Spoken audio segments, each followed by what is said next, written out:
Boa noite, amigos que nos acompanham através do TV Harmonia.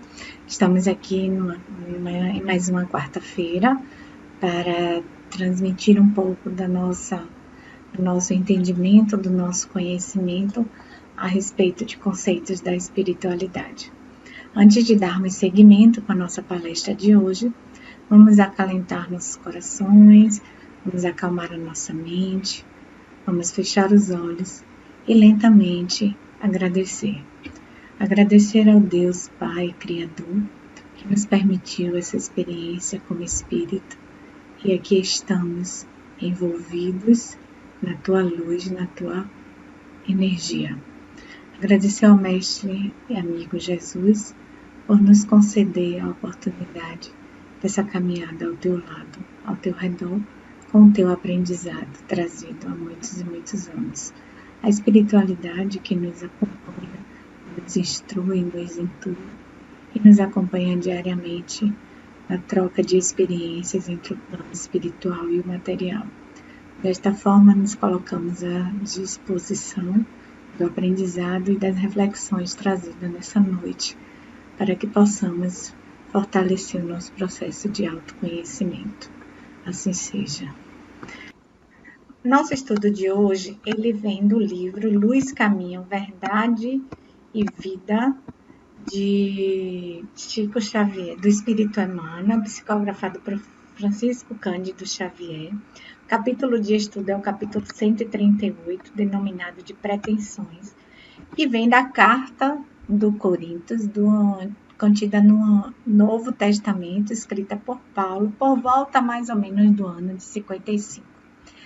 Nesse trecho, a carta dizia: eu plantei, Apolo regou, mas Deus deu o crescimento.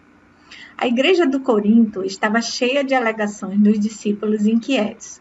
Certos componentes da instituição imprimiam maior valor aos esforços de Paulo, enquanto outros conferiam privilégios de edificação a Apolo. O advogado dos gentios foi divinamente inspirado comentando o assunto em sua carta.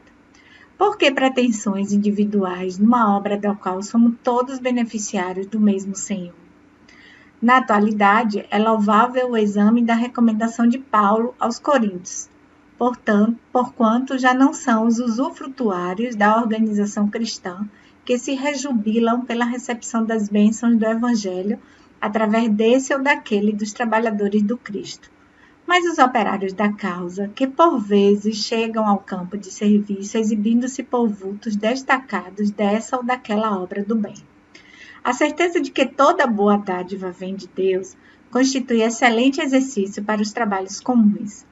É interessante observar como está sempre disposto o homem a se apropriar de circunstâncias que o elevem no alheio conceito com facilidade, sempre inclinado a destacar-se no círculo do bem, que ainda lhe não pertence de modo substancial.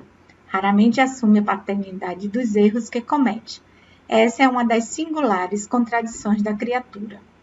Não te esqueças, o serviço é de todos. Uns plantam, outros adubam. Vive contente no setor de trabalho confiado, as tuas mãos ou a tua inteligência, e serve sem pretensões, porque o homem prepara a terra e organiza a semeadura, por misericórdia da providência, mas é Deus quem põe as flores nas frondes e concede os frutos segundo o merecimento. Esse é o título do nosso estudo, né? Queria começar a refletir aqui, junto com vocês, como se pensava os homens em épocas mais remotas, na Antiguidade, na Idade Média. Como é que era elaborado esse pensamento? Havia um forte aspecto religioso que influenciava o pensar e o agir. Com isso, tirava do homem, do ser humano, a responsabilidade pelos seus atos e colocava sempre à mercê, ou se colocava sempre como responsabilidade de um Deus, do Deus, o Deus que era o Criador, era o Deus que era o punitivo, era Deus o Salvador.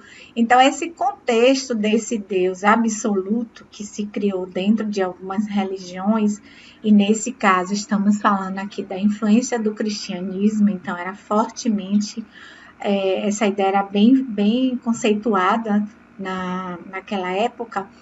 Então, os homens, eles tinham pouca responsabilidade.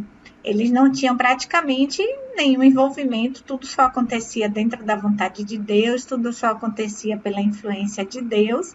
E assim, eles iam tentando, né, por horas, ou por épocas, ou por criações, ou por situações, valorizar um pouco daquilo que ele se achava proprietário. Né? Então, pela vaidade, pelo orgulho, pela prepotência, por achar, inclusive, que apesar desse Deus absoluto, mas eu também tenho as minhas qualificações, eu sou em uma sociedade machista, muito machista, como era naquelas épocas, sempre os homens queriam ter atrelado as suas inovações, os seus pensamentos, as suas criações, a um crédito pessoal, como autor da obra.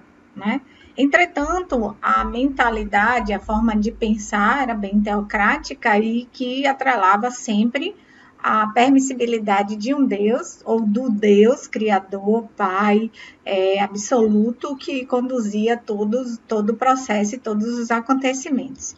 Havia naquela época pouco ou quase ou muito pouco conhecimento da existência do espírito imortal. Se conhecia muito pouco sobre a vida depois da morte. Desde a antiguidade, vários povos acreditavam que existia vida depois da morte, mas se conhecia o que acontece do outro lado, como se vive do outro lado, como influencia, qual é a comunicação que existe entre o plano espiritual e o plano material. Praticamente esses conhecimentos eles eram inexistentes naquela época, o que contribuía e o que alimentava cada vez mais um pensamento voltado para o Deus Criador, o Deus onipotente, o Deus que decide tudo, e o ser humano estaria um pouco à margem dessas responsabilidades.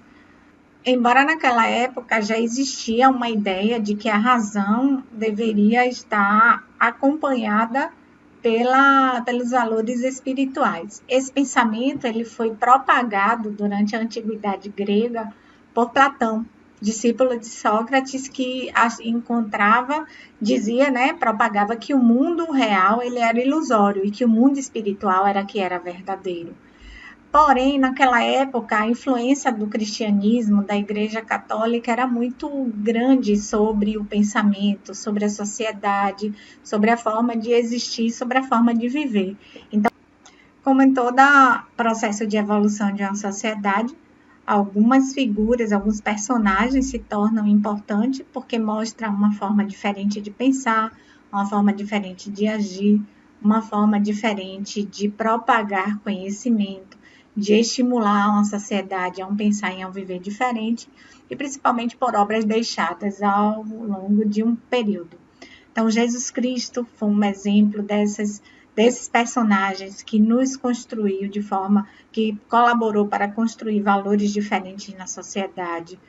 Buda, como em todo processo de evolução de uma sociedade, algumas figuras, alguns personagens se tornam importantes porque mostram uma forma diferente de pensar, uma forma diferente de agir, uma forma diferente de propagar conhecimento, de estimular uma sociedade a um pensar e a um viver diferente, e principalmente por obras deixadas ao longo de um período. Então, Jesus Cristo foi um exemplo desses personagens que nos construiu de forma que colaborou para construir valores diferentes na sociedade. Buda, de forma um pouco mais antiga, né? Voltando lá para trás, Leonardo da Vinci, Galileu Galilei, Alexander Fleming, Martin Luther King, Nelson Mandela, Henry Ford, Charles Darwin, Albert Einstein, Freud, Thomas Edison, enfim, foram várias pessoas que aos poucos com as suas obras, com a sua forma diferente de enxergar, de construir, foi modificando lentamente o pensar de uma sociedade. E qual seria esse pensar dessa sociedade ainda não contemporânea, ainda não moderna, mas um pouco já diferente daquela forma que se pensava na idade antiga, na antiguidade? O que estava se modificando era as pessoas que começavam a acreditar que existiam outras opções, outras possibilidades. Exemplo, os cientistas tipo Albert Einstein, tipo Darwin, tipo Edison Thomas, todos eles acreditavam que havia algo a mais, algo diferente do que aquilo trazido pela religião. Então, todos eles se incomodavam e foram em busca de esclarecimentos, foram em busca daquilo que eles acreditavam que existia. E a consequência disso é que Charles Darwin, né, revolucionou a genética, Albert Einstein, a física, Isaac Newton também deu a sua contribuição na física, Thomas Edison na eletricidade, também na física, Alexander Fleming com a descoberta da penicilina, tecnologia. Então, eles todos se desafiaram porque a forma de enxergar mudou. Nós não somos mais, nós não somos apenas, não conseguimos realizar apenas a obra do Criador.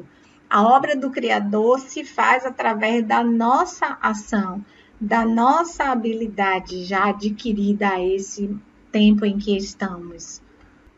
Surgia uma forma diferente de pensar. A ciência questionava as religiões, os filósofos questionavam a existência, ou seja, havia um incômodo naquela forma de pensar e de existir que chegava até lentamente até a sociedade e o homem passava a ter uma responsabilidade nos acontecimentos, passava a entender que, na verdade, não existe um determinismo, não existe uma causa e um efeito, ou seja, a ciência começava a trazer e a questionar a existência de um único Deus que propagava todo o conhecimento e que através dele era que as coisas aconteciam. Os filósofos começavam a questionar a existência de uma vida depois da morte, de um corpo que morre, de um espírito que é imortal. Porém, isso tudo vinha sempre e não vinha bem esclarecido como temos hoje à nossa disposição. Isso se propagava muito lentamente, mas já era um provocador da forma de pensar de Freud, pai da psicanálise, quando ele descobre o inconsciente, quando ele começa a estudar e avançar na área do inconsciente humano, na mente humana, para desvendar tudo que existe ali, como se propaga o impulso, como se propaga a memória, como se vive as experiências anteriores, né? Não com esse olhar espiritual, mas isso deu para nós, da atualidade, um grande legado de se aprofundar e de estudar mais a vida do espírito. E por que eu estou falando já da vida do espírito? Porque o homem passa a ter a responsabilidade nos acontecimentos no momento que entendemos que ele vem de outras e outras épocas, que nós não estamos aqui como uma criação dessa encarnação, mas somos espírito que já viemos de outras e outras épocas, que estamos aqui, que vamos seguir. Dentro desse olhar e desse pensar, eu trago um legado, todos nós trazemos um legado pessoal de tudo aquilo que praticamos e vivemos em épocas remotas, em outras encarnações, e que hoje nos constitui aqui como habilidade. Habilidade para quê? Para que eu pegue tudo isso que hoje eu e coloque à disposição do nosso trabalho, possamos com essas habilidades construir as nossas obras, possamos construir as nossas ideias, a nossa forma de pensar e a nossa forma de agir e colocar à disposição de um coletivo. Nesse processo de individuação, cada um vai da sua forma, do seu jeito, porque cada um é único. Então, cada um vai construindo, vai erguendo o seu edifício, vai edificando a sua obra, de modo que temos como fundação temos como fundação das nossas obras a vontade do divino que existe em nós através da criação. Então, Deus criou o Espírito e o Espírito está aqui para a execução daquilo que vai lhe trazer maiores habilidades, para que essas habilidades estejam desenvolvidas, amplificadas, integradas no consciente do ser e à disposição dessa sociedade, ou de outras sociedades, mas de um modo geral, de um coletivo. Aos poucos, tudo isso vai se concretizando no nosso consciente e iniciamos um outro processo. Então, vivemos hoje de uma outra forma. Hoje é uma valorização do eu, mas não como a necessidade de mostrar quem é o criador da obra, quem é o autor da obra, e sim como a valorização do eu. Essa valorização, ela surge da necessidade de compensar a fragmentação psíquica em que o indivíduo da atualidade se coloca. São tantas as demandas que o solicitam, são tantas as necessidades de aprovação, são tantos os requisitos que cada ser humano busca que ele não consegue atender. Então, para que ele se valorize, para que ele encontre respaldo psíquico naquilo que ele é, naquilo que ele pensa que ele é, ele se fortalece colocando valores nas suas conquistas, nas suas obras, sem perceber que, na verdade, tudo que existe por trás do ser humano está atrelado ao divino criador, que criou o espírito para que esse sim estivesse à disposição em todas as encarnações de um conhecimento e de uma aquisição de habilidades para disponibilizar para um coletivo. Porém, como isso ainda não é percebido, né, como isso ainda não é propagado, não é de conhecimento apropriado de cada um de nós, então a gente inicia os nossos processos através das imersões no autoconhecimento, na autorresponsabilidade, que é a forma que temos como enxergar quem de fato somos, sabendo quem de fato cada um é, sabendo o que cada um quer, sabendo de onde viemos e para onde precisamos ir, a gente se apropria dos valores do espírito, porque entendo que sou um espírito que venho de outras vidas, estou passando por essa vida e vou seguir. Então, não é necessário eu engrandecer tudo aquilo que eu fiz agora, porque eu já fiz coisas também em outras vidas. Eu farei novas obras e constituirei novos valores em outras encarnações. Então, tudo isso torna-se pequeno, porque tudo que a gente consegue construir não é mérito próprio, é mérito do divino que atua sobre nós através da criação do espírito que somos e o que estamos. Então, enquanto eu tiver a necessidade de evidenciar tudo aquilo que eu construí, eu ainda estou muito preso a um olhar no personagem. O personagem é que se alimenta das aquisições construídas ou conquistadas. Porque no momento que eu olho com um olhar espiritual, o espírito não precisa disso. Afinal de contas, não somos criação dessa vida. A gente vem, a gente está e a gente vai. Então, nós construímos e desconstruímos o tempo inteiro. Imagina que estamos aqui, espíritos, pelo menos há mais de 1.000, 2.000, 3.000 anos de vida ou muito mais. Então, seria muito pequeno a cada encarnação, a cada época que a gente vive, ficar valorizando aquilo que a gente constrói. Então, mérito não é nem do que eu construí agora, nem do que eu vou construir, e sim de um arcabouço muito maior que existe, que é o divino que se propaga através de nós. Então, é essa busca que precisamos sair, né? Alcançar esses valores espirituais que norteiam a nossa forma de atuar, a nossa forma de pensar, e deslocando lentamente o olhar do personagem para o olhar do espírito, que é aí sim onde eu vou conseguir, onde nós iremos conseguir alcançar a realização plena. E como é que isso se faz? Primeira coisa é que hoje nós somos envolvidos em um inconsciente, nós temos um inconsciente que nos envolve, não somos envolvidos, mas nos envolve, o nosso inconsciente, e lá estão muitas crenças, muitos protocolos, muitos complexos, muitas sombras que precisam ser revisitadas. Enquanto eu não consigo acessar o meu inconsciente, e olha o que eu falei lá atrás, quem deu essa contribuição para que estejamos falando isso aqui agora foi Freud. Foi Freud que lançou que propagou a ideia do inconsciente e se debruçou e estudou e questionou, e investigou e trouxe para nós hoje à disposição, né? Deixou o legado dele à disposição para que nós pudéssemos entender e compreender um pouco a mente humana. Então, se a gente mergulha nesse estudo das nossas crenças, de todos esses protocolos que precisamos alterar, a gente vai aos poucos modificando o olhar, tirando o olhar do personagem, que precisa ser valorizado pelas suas obras, que precisa ser valorizado pela sua criação, que precisa ser valorizado pelas suas ideias e pela sua atuação, e deslocando esse olhar para o espírito, que se satisfaz com a aquisição e a integração de habilidades.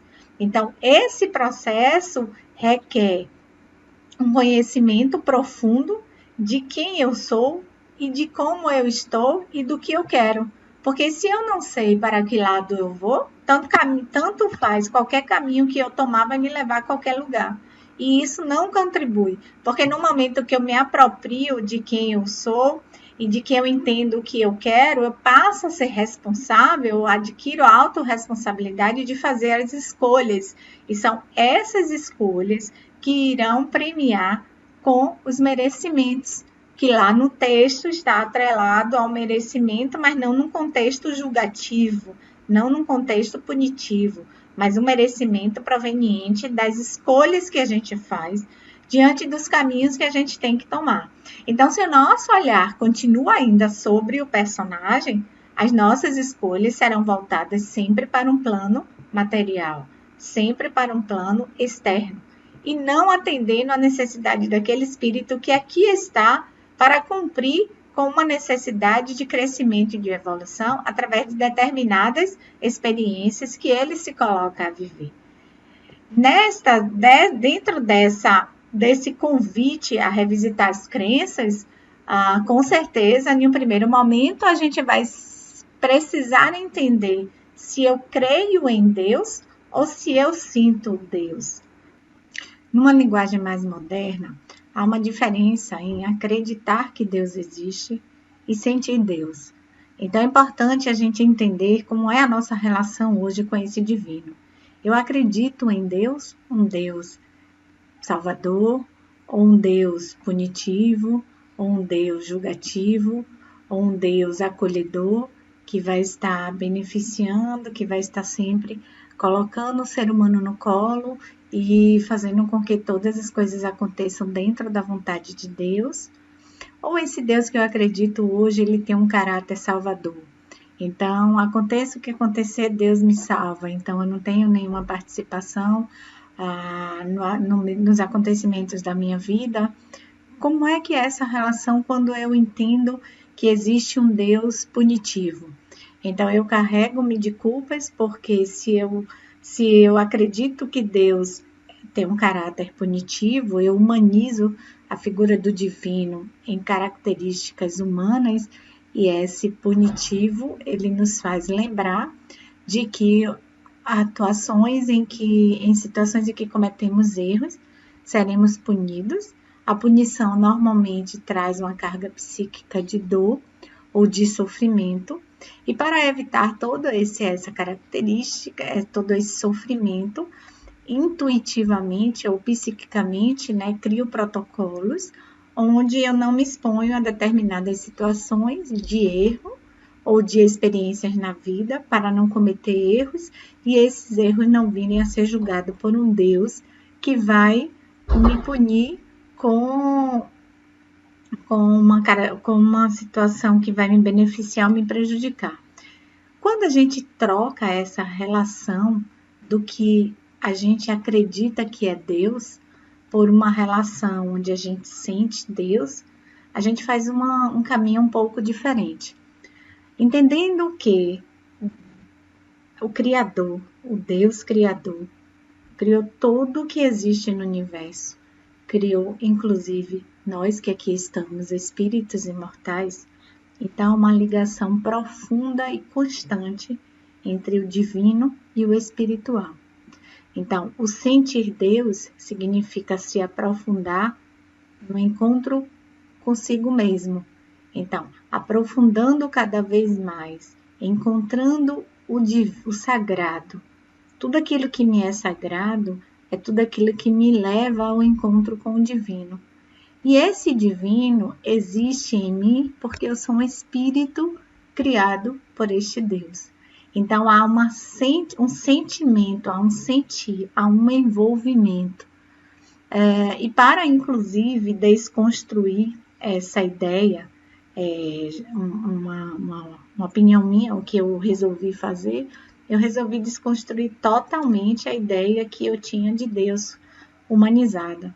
Então, Deus, para mim, hoje está vinculado a uma alta partícula de energia e que criou a mim, espírito imortal, com uma alta intensidade de energia e que aqui estamos, energia. Hoje, esse conteúdo de energia condensado em um corpo físico, tá? Para viver as experiências e integrar habilidades que esse espírito que aqui estou precisa. Então, há uma diferença a ser praticada entre o que é acreditar e o que é sentir. Porém, como nós estamos aqui, mas viemos de outras épocas, é muito provável que tenhamos uma forte carga emocional vinculada a essa imagem de Deus humanizada.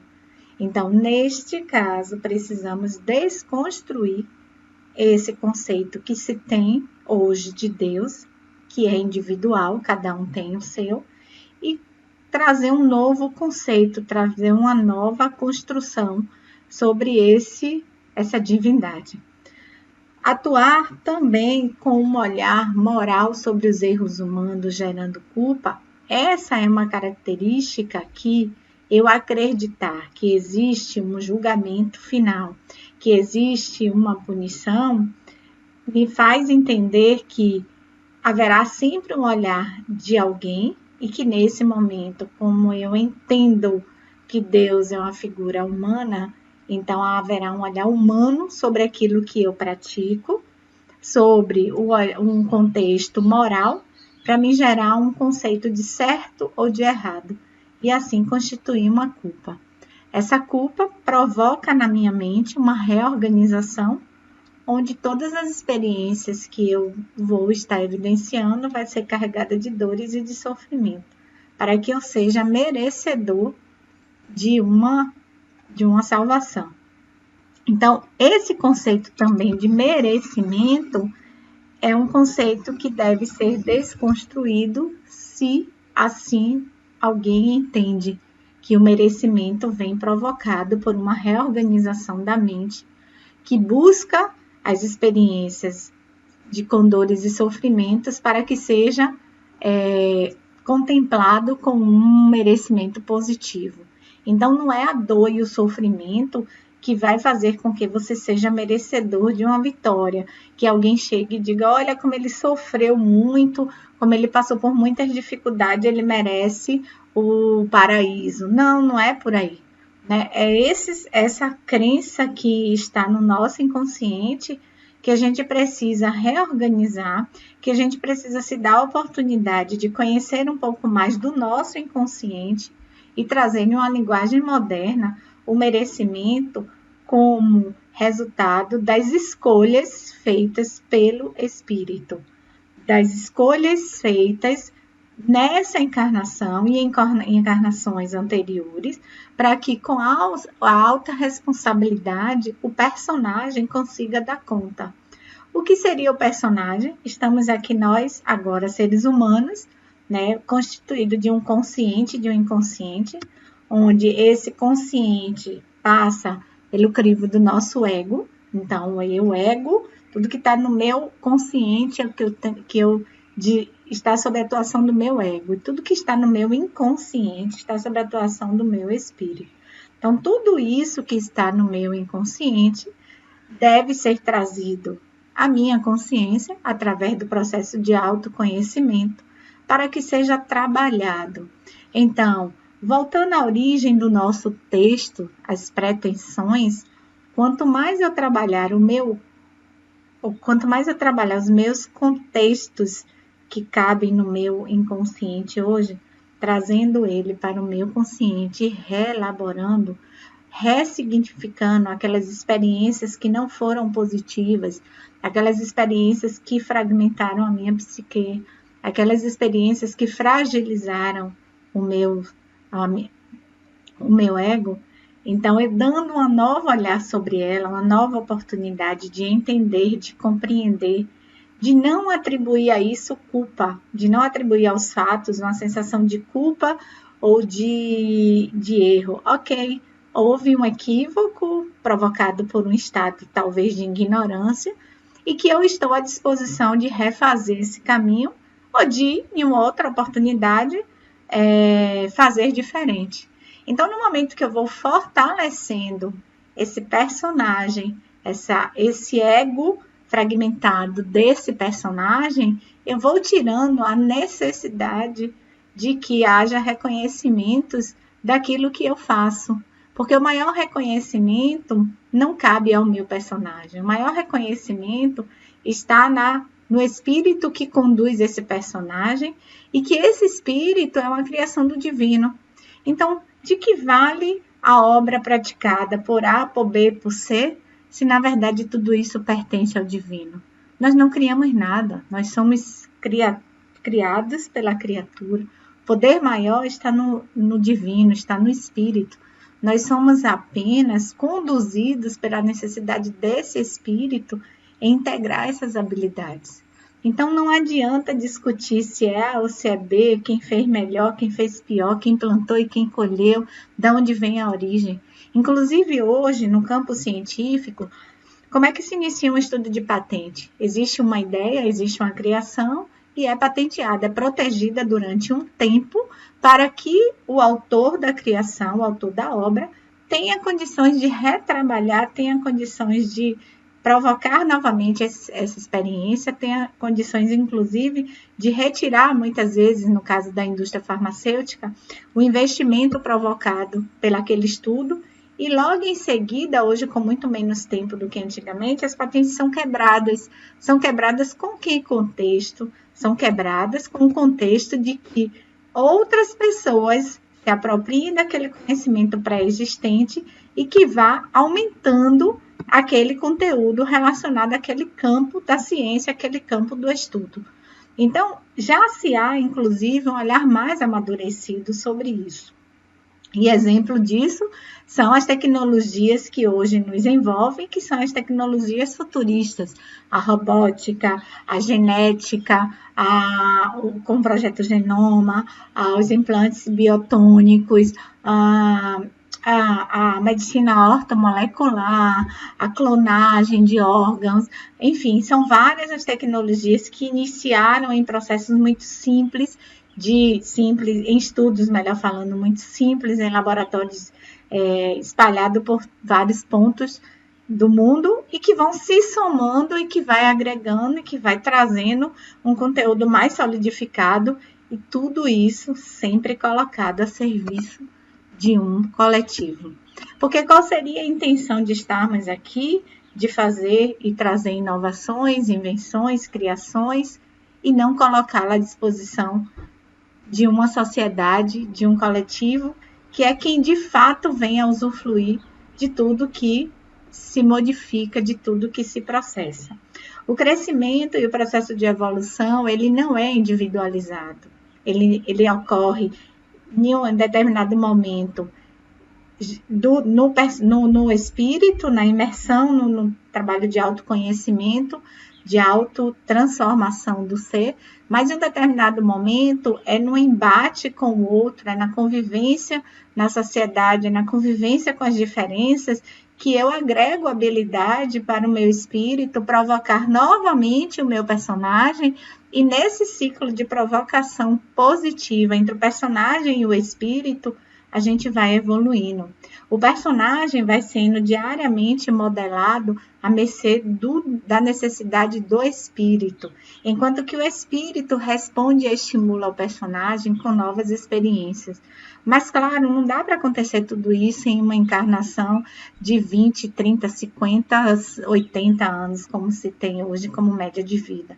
Isso é um processo que vai se propagando por várias e várias e várias encarnações. Hoje não somos os mesmos seres humanos, não somos os mesmos, não temos a mesma característica, a mesma evolução, o mesmo nível espiritual que tínhamos na Idade Média. E nós passamos por lá. Nós vivemos tudo isso que aqui sumariamente eu descrevi no início da aula. Passamos sim por um processo de cristianismo profundo, passamos por uma inquisição, passamos por uma época onde a ciência aflorava, o iluminismo, onde o renascentismo surgiu, onde novas ideias, novas formas de pensar, tudo isso vivemos e tudo isso está dentro de cada um de nós como habilidades. A grande questão é que, por não conhecermos e não entendermos da nossa mente, dos processos psíquicos que existem, ainda conhecemos muito pouco, por mais que conhecemos muito, mas ainda é muito pouco para que isso provoque mudanças significativas na sociedade. Mas estamos caminhando. Estamos conduzindo através da neurolinguística, através da psicologia, através dos estudos da mente. Né? Estamos provocando isso na sociedade. Cada vez mais as pessoas interagem com a lei da atração, a força do pensamento. Então, isso tudo já são alterações provocadas por um campo de pesquisa específico.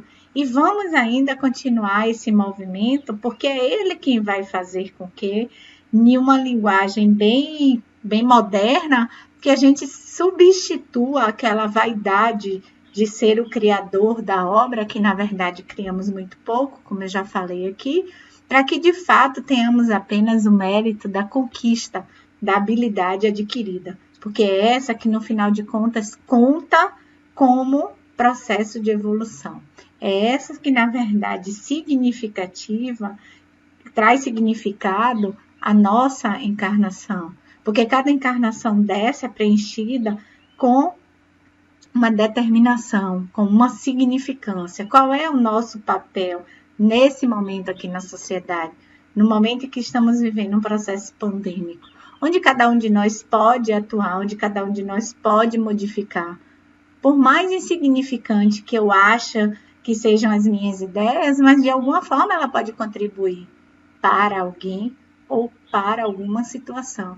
Então, vamos tirar de dentro de nós aquele conteúdo que existe e vamos colocar à disposição, primeiro da nossa comunidade, no nosso trabalho, no nosso ambiente social, no nosso ambiente que convivemos junto no nosso condomínio, onde a gente pratica a nossa religiosidade, vamos colocar à disposição do outro, mesmo que pareça uma ideia absurda. São de ideias inicialmente descrentes que saem os grandes acontecimentos, as grandes transformações. Então, acreditar que este ser humano que aqui estamos hoje, ele tem muita potencialidade, porque ele vem de um espírito, somos um espírito potencialmente criado pelo divino e com toda a força do divino. Porém, praticamos muito pouco porque acreditamos muito pouco, porque sentimos quase nada. Estamos sempre em busca de algo, das nossas respostas, estamos em busca de acontecimentos fantásticos fora de nós, quando na verdade o grande reator, o grande balde alquímico está dentro de cada um de nós. É onde todas essas transformações acontecem, é onde tudo isso se modifica e novas ideias, novos campos áridos, novos campos férteis surgem, substituindo os campos áridos. Mas, enfim, ainda somos muito poucos estimulados, ainda somos muito pouco instigados pelo nosso inconsciente.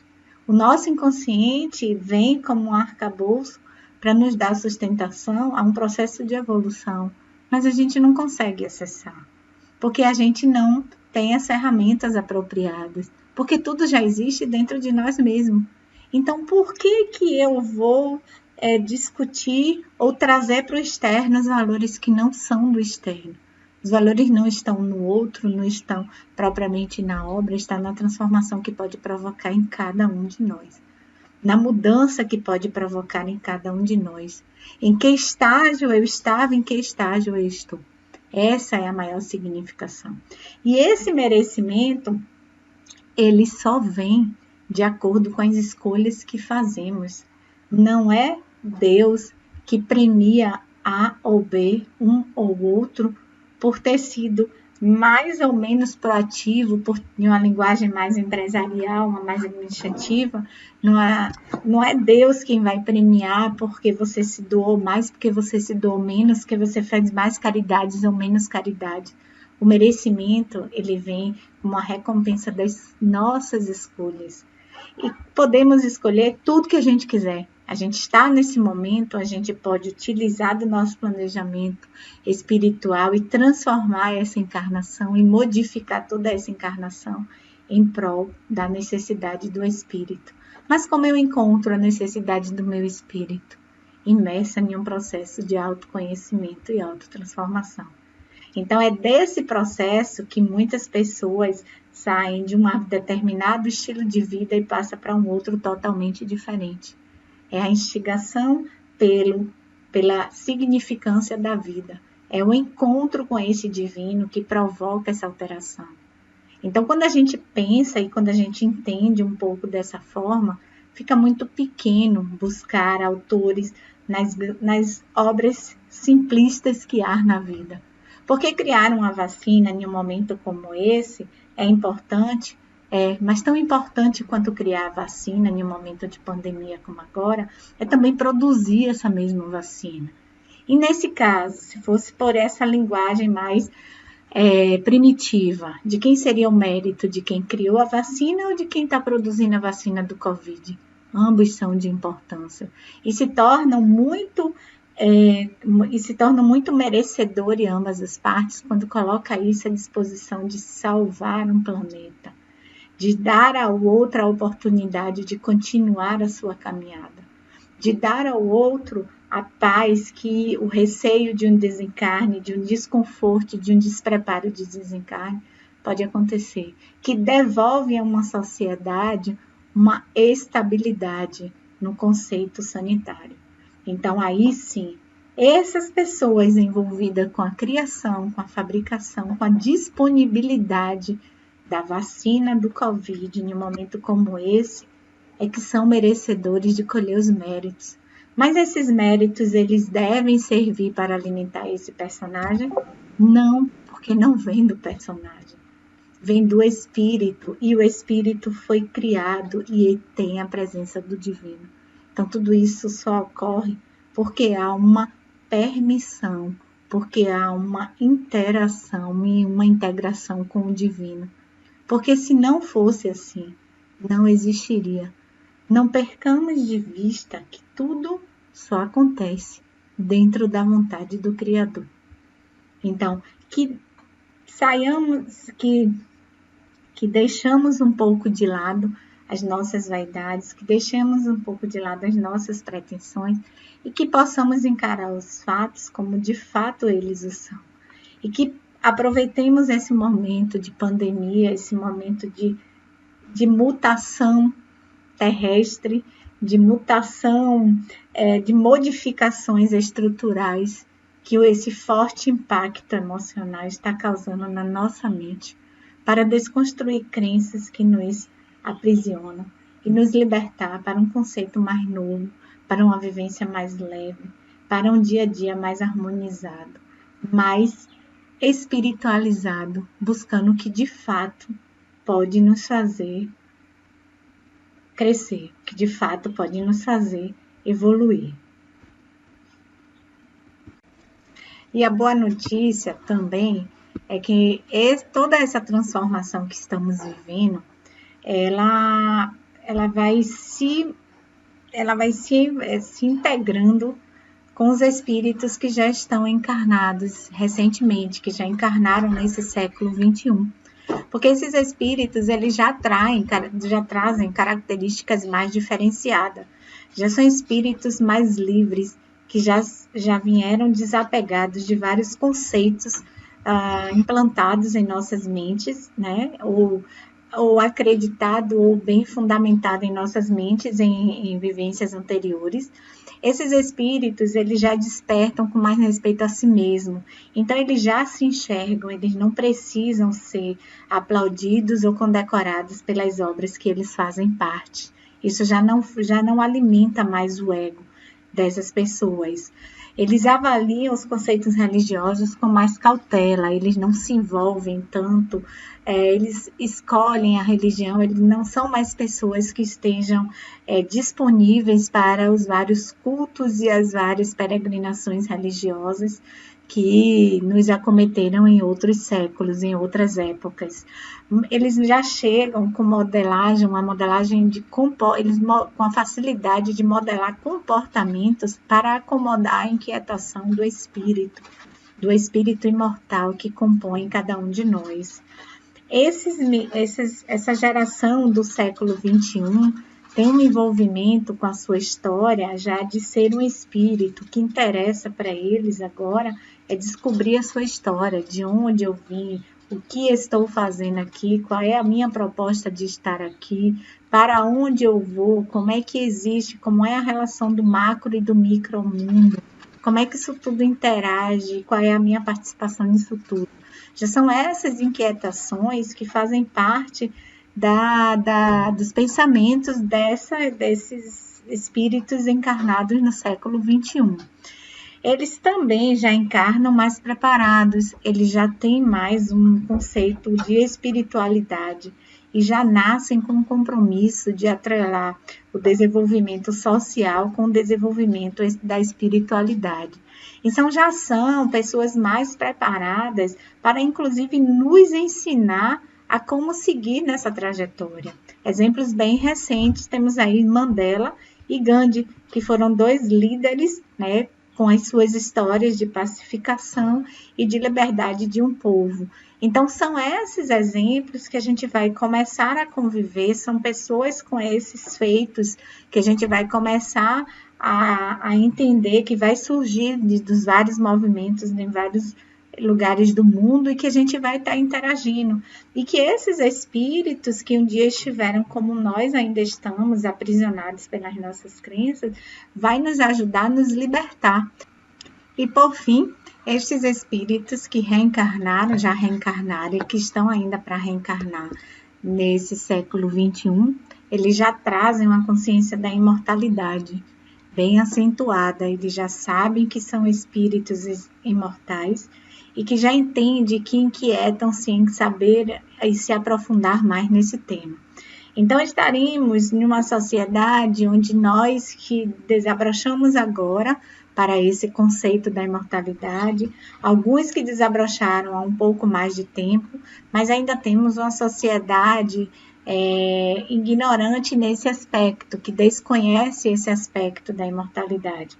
Então, a necessidade é que a gente faça uma mistura onde a gente se envolva com essas pessoas e traga cada vez mais e deixe cada vez mais potencializado, mais vivo, mais latente em nossas mentes o conceito da imortalidade, porque fará toda a diferença em saber que sou um espírito imortal, que aqui estou como um personagem que vai desencarnar em algum momento. Isso faz toda a diferença, porque eu escolho como eu vivo, eu posso escolher o que eu valorizo, eu escolho como quero aproveitar melhor as oportunidades que a vida me traz. Se meu olhar desfoca do olhar do personagem e eu amplio para o olhar do espírito, todas essas escolhas, elas passam a ser mais absolutas, elas passam a ser mais representativas. Então, com essas escolhas, eu provoco uma série de merecimentos vinda das minhas habilidades em seguir cada caminho escolhido. Porque eu provoco o espírito provoca o personagem a vivenciar essas experiências e o personagem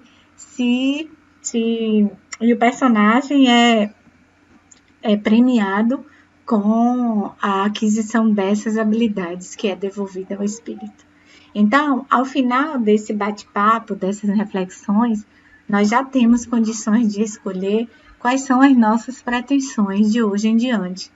Nós vamos continuar olhando para frente com o olhar do personagem, ou a gente vai mudar esse olhar e ter o olhar do espírito, para que dessa forma a gente possa viver com mais amplitude, viver com mais liberdade, viver com mais leveza e com mais harmonia. Esses são os merecimentos da grande obra de cada um. Esses são os merecimentos que a conquista pessoal de cada um traz, e que isso não precisa ser reconhecido por nenhuma outra pessoa, a não ser experimentado por quem plantou, por quem colheu, reconhecendo a origem da criação.